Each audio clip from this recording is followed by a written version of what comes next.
அடர்ந்த காட்டில் வாசலில்லாத கோபுரத்தில் சூனியக்காரியால் ரப்புன்சல் அடைக்கப்பட்டிருந்தாள். அவளது நீண்ட கூந்தலை பிடித்துதான் சூனியக்காரி கோபுரத்தில் ஏறுவாள்.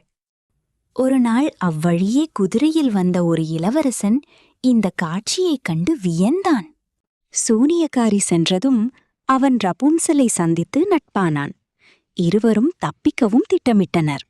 இதை கண்டுபிடித்த சூனியக்காரி ரப்புன்சலின் கூந்தலை வெட்டி காட்டிற்குள் துரத்தியதோடு இளவரசனின் கண்களை குருடாக்கினாள்.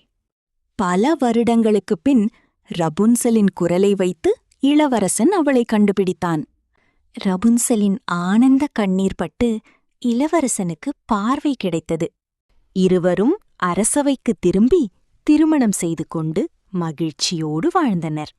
அன்பும் நம்பிக்கையும் தடைகளை தகர்க்கும்.